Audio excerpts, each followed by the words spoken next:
I inherited Grandma's house only to find my family sold it without telling me. My lawyer said, they forgot to read the fine print. Then it became clear. The last thing my grandmother ever said to me was, sometimes the biggest betrayals come wrapped in the prettiest packages, dear. I didn't understand what she meant then. I do now. My name is Natalie, and last week, I watched my entire family steal my inheritance right from under my nose. I stood in Gran's Victorian house, the one she'd promised would be mine since I was 12, clutching the envelope she'd left me. The lawyer had just finished reading the will, and my mother's perfectly manicured hand was already reaching for the house keys. Honey, you have to understand, Mom said, her voice dripping with fake sympathy. The house needs so many repairs. We're just trying to protect you from that burden. Protect me? I stared at her, then at my father who wouldn't meet my eyes. By selling it without telling me? My brother Sullivan leaned against the doorframe, arms crossed. Come on, Nat, you couldn't afford the property taxes anyway. The familiar scent of Graham's lavender sachets still lingered in the air. Just 3 weeks ago, we'd sat in her sunroom sharing tea while she told stories about her youth. Now here they all were, divvying up her life like vultures. You can't do this, I said, my voice shaking. Gran left it to me. It's in the will. Actually, my sister Riley chimed in. Mom and Dad have power of attorney. The sale's already gone through. I felt the blood drain from my face. What sale? We found a lovely buyer, Mom said, smoothing her designer blouse. He's offered well above market value. The papers are signed. My fingers tightened around Gran's envelope. I hadn't opened it yet. It had arrived by courier this morning with strict instructions to wait until after the will reading. Get out, I whispered. Don't be dramatic, Natalie. Dad finally spoke up. We're family. Family, I laughed, the sound harsh even to my own ears. Family doesn't do this. Get out of my grandmother's house now. They filed out, Mom pausing at the door. We're meeting the buyer tomorrow to hand over the keys. You should come. Make peace with it. Once alone, I sank onto Gran's favorite armchair and opened the envelope with trembling hands. Inside was a single sheet of paper and a small key. My dearest Natalie. It began, if you're reading this, they've done exactly what I feared they would.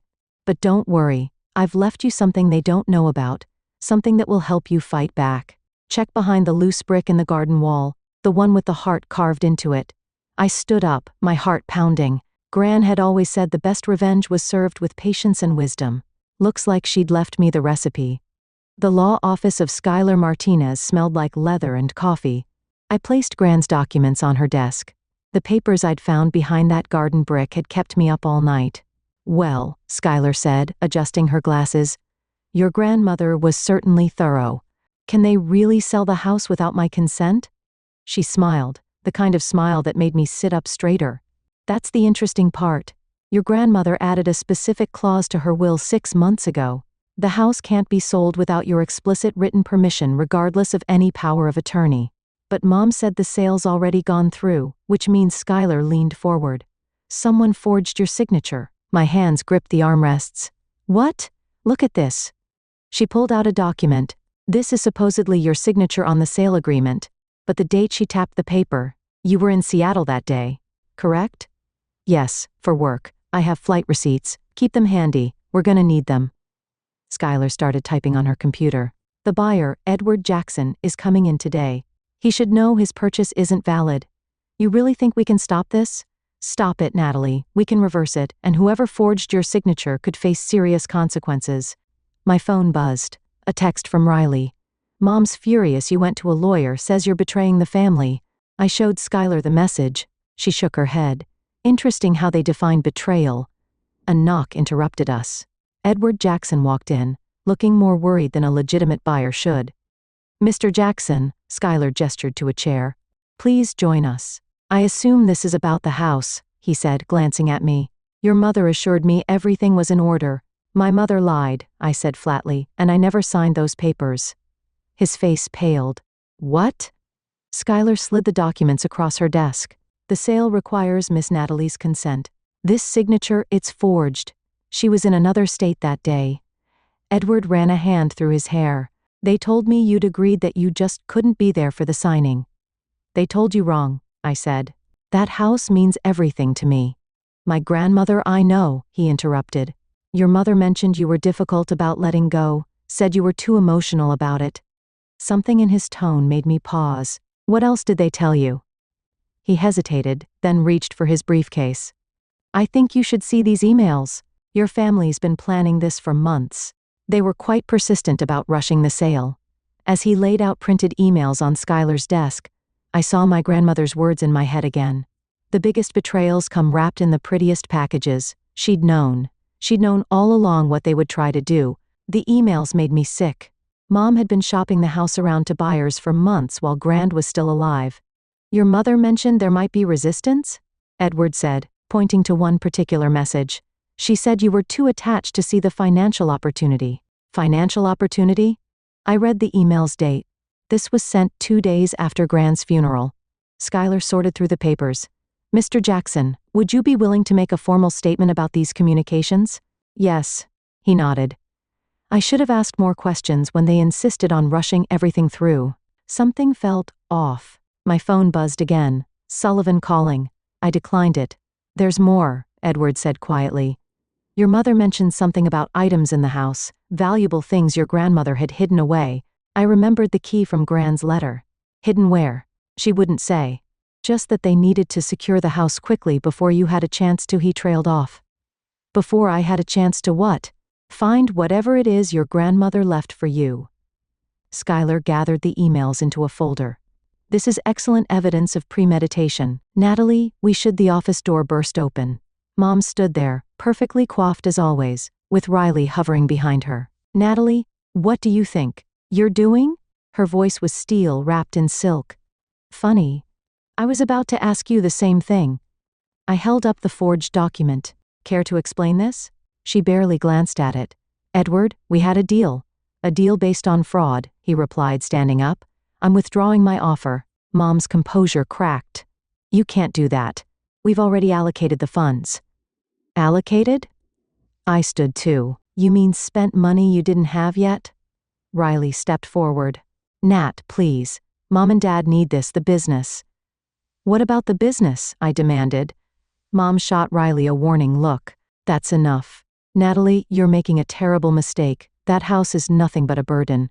Then why are you so desperate to sell it? I pulled out Grand's letter. What exactly are you afraid I'll find? Her eyes fixed on the envelope. For the first time, I saw real fear there. Whatever you think you know, she said carefully. You don't understand the whole picture.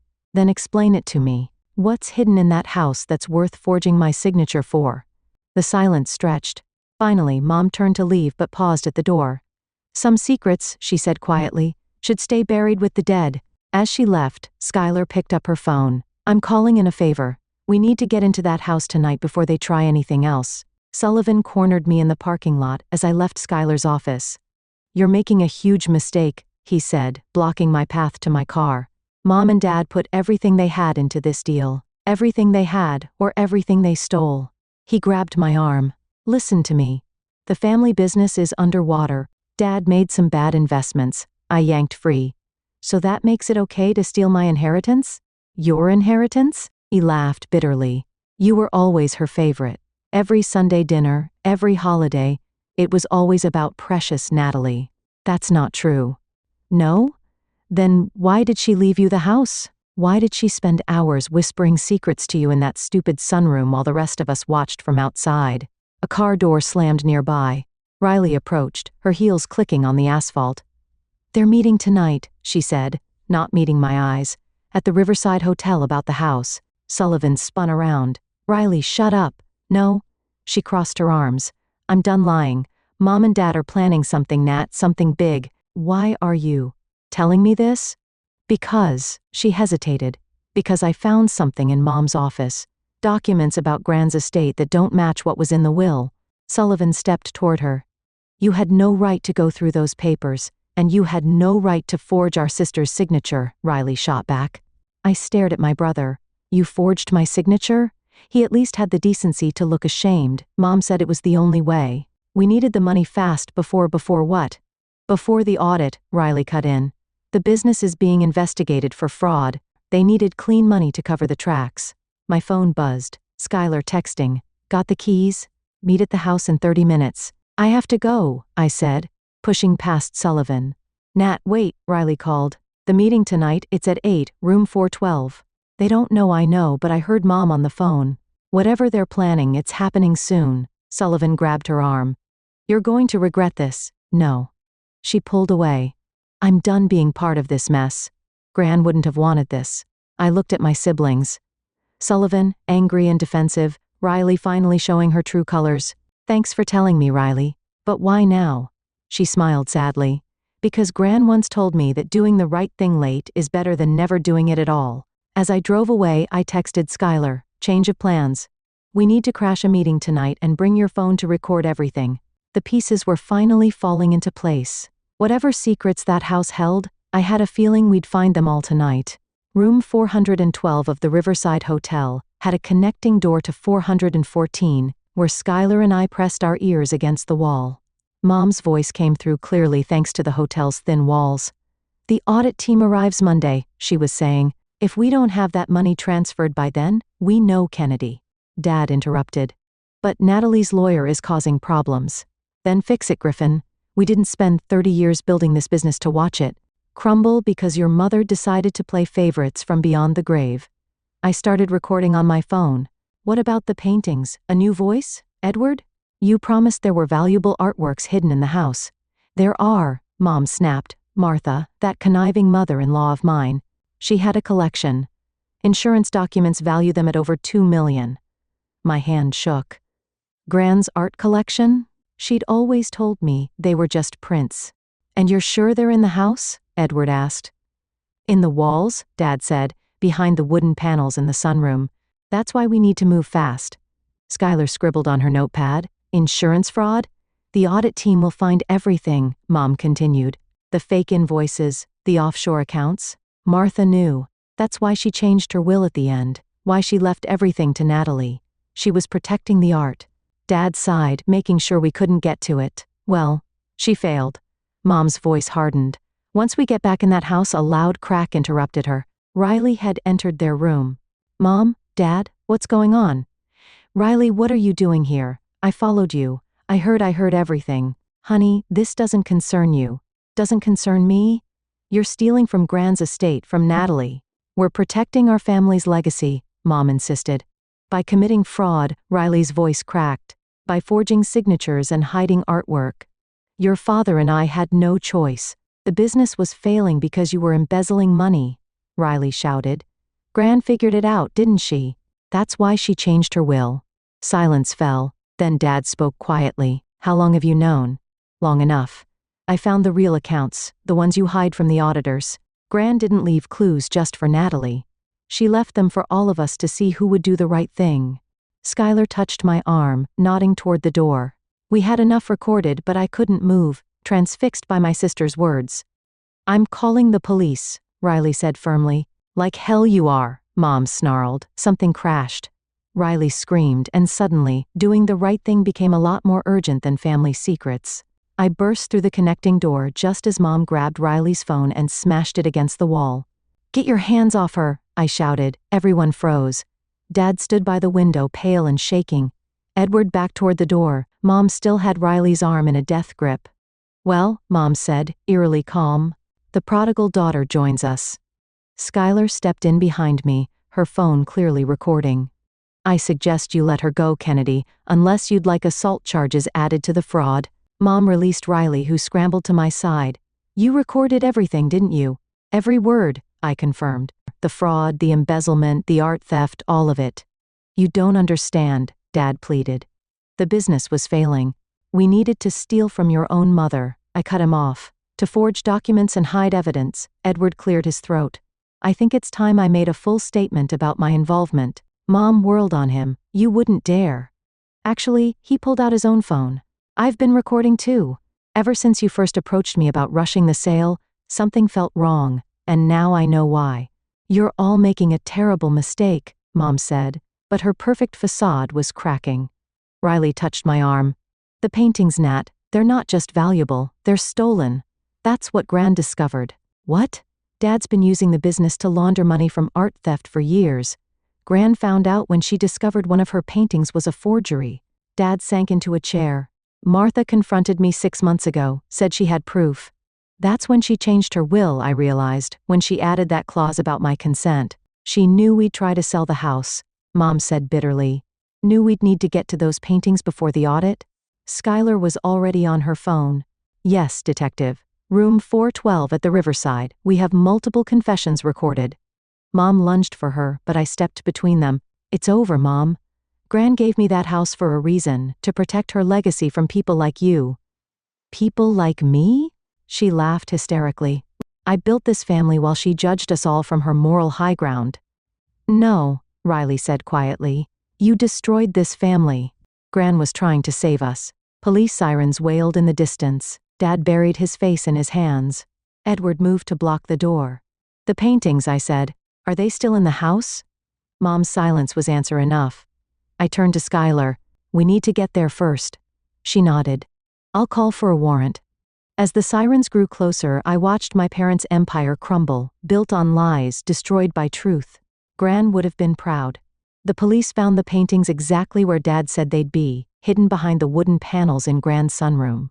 13 masterpieces, each worth a fortune, each tied to a different theft over the past decade. Your father's business was just a front, Detective Morris explained as we watched the art being carefully removed. High-end furniture imports provided the perfect cover for smuggling stolen artwork.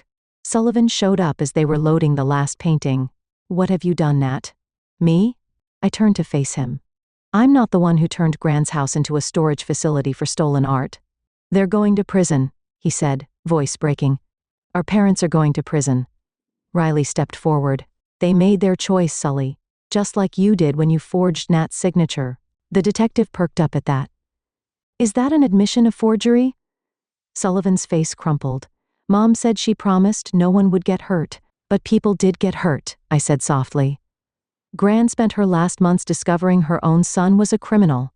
Her art collection was replaced with fakes. The business she helped build was a lie. Miss Martinez, an evidence technician, called out. We found something else. Skylar joined us as they pulled out a metal box from behind the last panel. My heart jumped. It was the perfect size for the key Grant had left me. That's private property, Sullivan protested. Actually, Skylar smiled. According to the will, everything in this house belongs to Natalie. The key fit perfectly. Inside lay a leather-bound journal and a USB drive. Your grandmother contacted me 6 months ago, Skylar explained. She'd been gathering evidence, documenting everything. She knew they'd try to sell the house once she was gone. Why didn't she go to the police? Riley asked. Because she wanted to give them a chance to come clean, I realized, remembering Gran's words about love and wisdom. She was protecting us until the very end. Detective Morris reviewed the journal's contents. This is enough to put them away for a long time. Art theft, money laundering, fraud. Sullivan slumped against the wall. I didn't know about any of this. I swear. No, Riley said. You just went along with it like we all did until now. I opened Gran's journal to the last entry. Her familiar handwriting brought tears to my eyes. My dearest Natalie, if you're reading this, you've done what I couldn't. Expose the truth while protecting what matters most, our family's real legacy. Not the money or the art, but the courage to stand up for what's right. I'm so proud of you, my girl. As the police finished their work, Riley Sullivan and I stood in the sunroom watching the sunset through grand stained glass windows. Our family would never be the same, but maybe that was exactly what we needed. The morning sun streamed through Gran's freshly cleaned windows as I sipped tea from her favorite cup. Riley sat across from me in the sunroom while Sullivan helped Edward carry in the last of the restored artwork. The insurance company confirmed it, Skylar said, reviewing documents at Gran's antique desk.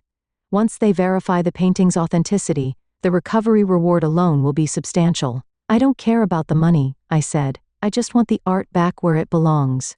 Edward hung the final piece, a small impressionist garden scene in its original spot. Your grandmother had incredible taste.